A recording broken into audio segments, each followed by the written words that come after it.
एक छोटे से शहर में आदित्य नाम का एक युवक रहता था। वह पढ़ाई में ठीक ठाक था, लेकिन उसमें एक बहुत बड़ी कमी थी। वह हर जरूरी काम को टालता रहता था। जब भी उसकी माँ या पिता उसे पढ़ने के लिए कहते, वह हंसकर कहता, अभी बहुत वक्त है, कल से पढ़ाई शुरू करूंगा। यही कहते कहते उसके 3 साल बीत गए। स्कूल के रिजल्ट आए। आदित्य फेल हो गया। घर वालों ने समझाया, बेटा समय की कदर करना सीखो, जो समय आज गया वह फिर कभी लौट कर नहीं आता। लेकिन आदित्य को फर्क नहीं पड़ता। वह शहर गया पढ़ाई करने, लेकिन उसकी आदतें नहीं बदली। दिन भर मोबाइल पर रील्स देखना, दोस्तों के साथ मस्ती करना, हर काम को टालना, यही उसकी दिनचर्या बन चुकी थी।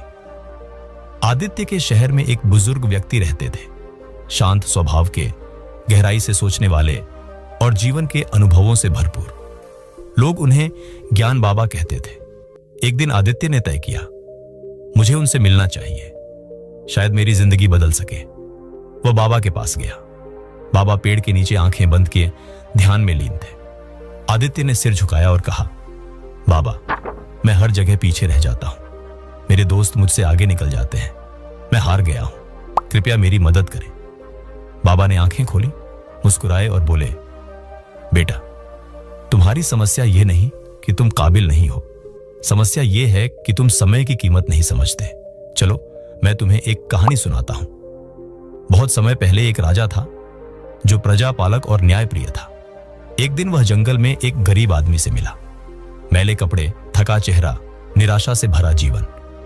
राजा ने पूछा, क्या तुम कुछ करना नहीं चाहते? गरीब व्यक्ति बोला, कोशिश की लेकिन कोई साथ नहीं देता, लगता है मेरी किस्मत ही खराब है। राजा मुस्कुराया और बोला, आज मैं तुम्हें एक मौका देता हूं। आज सूर्यास्त से पहले अगर तुम मेरे महल में आ जाओ और जितना सोना ले जा सको वह सब तुम्हारा होगा। वह आदमी बहुत खुश हुआ, दौड़ता हुआ घर गया, पत्नी को बताया।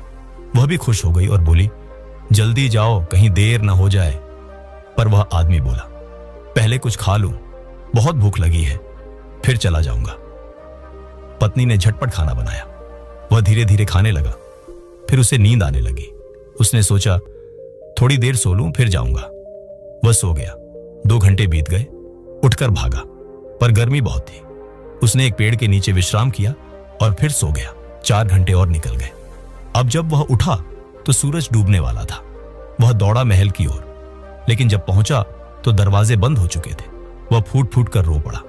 एक बार अमीर बनने का मौका उसके हाथों से समय की लापरवाही के कारण निकल गया। बाबा ने कहानी खत्म की और शांत स्वर में कहा, समय का मूल्य समझो बेटा, वरना एक दिन पछतावा ही बचेगा। आदित्य को जैसे बिजली का झटका लगा। वह एकदम चुप हो गया। आंखों से आंसू बहने लगे। उसने बाबा के चरणों में झुककर धन्यवाद कहा और संकल्प लिया, अब एक पल भी बर्बाद नहीं करूंगा। उस दिन के बाद आदित्य की जिंदगी बदल गई। उसने रील्स देखना बंद कर दिया, काम टालना छोड़ दिया और एक टाइम टेबल बनाया। सुबह 5 बजे उठता, 4 से 5 घंटे पढ़ाई करता, रात में रिवीजन करता। दोस्तों की बजाय किताबें उसकी दोस्त बन गई। कुछ ही महीनों में उसका आत्मविश्वास बढ़ा, पढ़ाई में निखार आया और वही आदित्य जो सबसे पीछे था अब क्लास का टॉपर बन गया। अगर आपको ये प्रेरणादायक कहानी पसंद आई हो तो इसे अभी लाइक करें और अपने दोस्तों के साथ शेयर करें ताकि वे भी समय का मूल्य समझ सकें। और अगर आप ऐसी ही जिंदगी बदलने वाली कहानियां और रियल मोटिवेशन रोज सुनना चाहते हैं तो अभी हमारे चैनल को सब्सक्राइब करें और बेल आइकॉन जरूर दबाएं ताकि हमारी अगली कहानी आप तक सबसे पहले पहुंचे।